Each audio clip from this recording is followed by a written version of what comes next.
শুধু তুমি চাও যদি সাজাবো আবার নদী, শুধু তুমি চাও যদি সাজাবো আবার নদী।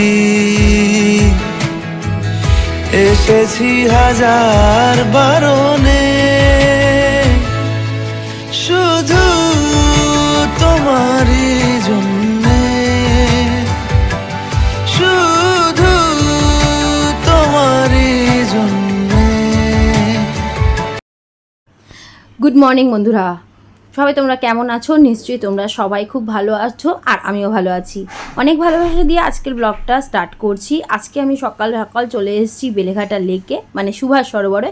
আর সেইখানে পুরো মানে এক রাউন্ড ছোটো যে লেকটা আছে হাঁটার পরে একটুখানি বসে দেন কিন্তু আমি ভিডিও মানে স্টার্টেড করেছিলাম। আর কিছু কিছু দৃশ্য আমার খুব ভালো লেগেছিলো, যেরকম এই জায়গাটা অনেকটা বেশি টাইম ফুল মানে ফুটেছিল। তো ভাবলাম কেননা তোমাদের সাথে শেয়ার করি, এত ভালো লাগছিল আমার। আর টাইম ফুল আমি ঘরেও কিনে এনেছি জানো তো, কিন্তু একটুও কিন্তু মানে ফুল হচ্ছে না। এবার কি করবো বলো তো, তোমরা কিন্তু আমাকে একটু সাজেশন দিতে পারো যে টাইম ফুলে ফুল হচ্ছে না কেন, এর মধ্যে কি বিশেষ কোনো সার বা অন্য কিছু দিতে হবে? তো এত সুন্দর একটা মানে এই জায়গাটা আমার মনে হচ্ছিল, যার কারণেই কিন্তু আমি তোমাদের সাথে এই ক্লিপসটা শেয়ার করলাম। আর এই যে ঘরে চলে এসেছি, পুজো দিয়ে দিয়েছি, পুজো দিয়ে মানে স্নান করে পুজো টুজো দিয়ে টিফিন খেয়ে সব কিছু করার পর এই যে রান্না স্টার্টেড করে দিয়েছি। ভাত রান্না হয়ে গেছে, জাসমিনের মাংস হয়ে গেছে, আর এখানে দেখো পায়েস বসিয়ে দিয়েছি। আর এই চালটা না একটু ঘি দিয়ে মাখিয়ে রেখেছিলাম।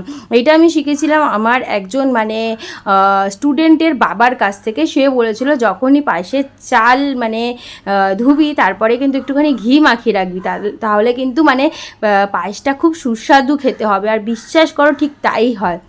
এরকম ছোট্ট ছোট্ট টিপস না আমি অনেক শুনি আর মানি, আর সেগুলো খুব বেশি কার্যকর হয়।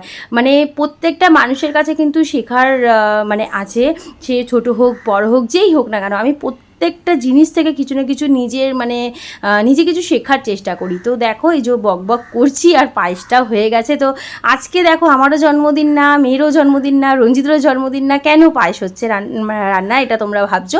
তো আজকে হচ্ছে আমার বাবার জন্মদিন। হ্যাঁ, আজকে হচ্ছে 14th of June, আজকে হচ্ছে আমার বাবার জন্মদিন। তো প্রতি বছর নিয়ম করে আমি বাবাকে মানে সকালবেলা উইশ করি, হোয়াটসঅ্যাপেও মেসেজ করি, হোয়াটসঅ্যাপ হওয়ার পর থেকে। আর কিছু না কিছু বাবাকে আমি খাবার জিনিস কিনে দিই। বাবা অতটা মানে বাবার মধ্যে শৌখিনতাটা বজায় নেই, বাবা একটু ওই টুকটাক একটু মিষ্টি এটা ওটা খেতে ভালোবাসে। তো এই বছর আমি কি খাবো, তো আমি নিজের হাতে একটুখানি মানে খাসির মাংস রান্না করে বাবাকে খাওয়াবো ভেবেছি। কারণ এই গরমের মধ্যে সবসময় আমার মা এতটাই অসুস্থ হয়ে গেছে যে খুব বেশি কিছু এদিক ওদিক রান্না মানে করে, কিন্তু কষ্ট তো হয়। তো সেই জন্য ভাবলাম আজকে রান্নাটা আমি করে ওদেরকে খাওয়াই। আমি একটুখানি বাবার যেহেতু জন্মদিন মানে এমনি চিনির পায়েস করছি। এখন তো চিনির মানে গুড়ের পায়েস তো করা সবসময় সম্ভব না শীতকাল ছাড়া। তো এই যে পায়েসটা রেডি হয়ে গেছে, আর খাসির মাংসটা রান্না করছি। বিশেষ আর কিছুই রান্না করিনি, কারণ মা অলরেডি ঘরে পমফ্রেট ফিশ করে ফেলেছে বা করছে এই সময় আমি যখন রান্না করছি। আর আমি এখানে বাবার জন্য মাটন রান্না করছি, যাতে রাত্রে ওরা রুটি বা ভাত যেটা দিয়ে খাবে খেয়ে নিতে পারে। আর মটনটা দেখো আগে সেদ্ধ করে নিয়েছিলাম, তারপর ভালো করে মশলার সাথে কষিয়ে আর আলুটা ভেজে রেখেছি। ওই প্রেশারে মানে সিটি দেবো, ব্যাস হয়ে যাবে। খুব তাড়াতাড়ি আমি রান্নাটা করার চেষ্টা করেছি। আর অনেকটা বেলা হয়ে গেছে, জাসমিনকে আগে খেতে দিয়ে দিয়েছি, আর রান্নাটা মানে হয়েই এসছে। এবার মানে একটু পরে মেয়েকে খেতে দেবো। আর মেয়ে আমাকে কিসের জন্য যেন একটা টাকা দিচ্ছে, ওকে আমি বা ওর বাবা বা কেউ টাকা দিই, ও রেখে দেয় মানি ব্যাগে, তারপর বলে আমার টাকা দিয়ে এটা করো, আমার টাকা দিয়ে ওটা করো। এত ভালো লাগে শুনতে।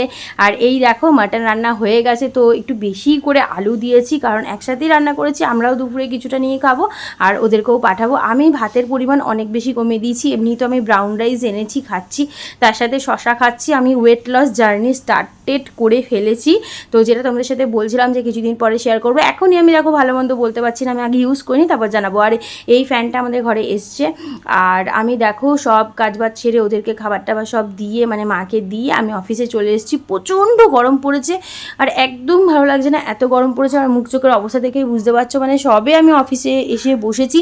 আর আজকে কিন্তু প্রচুর চাপ থাকবে। আজকে হচ্ছে শুক্রবার, শুক্রবারে আমাদের SSKM-এ ডক্টর থাকেন, ডক্টর সৌরভ সরকার থাকেন। এসএসকেএমে।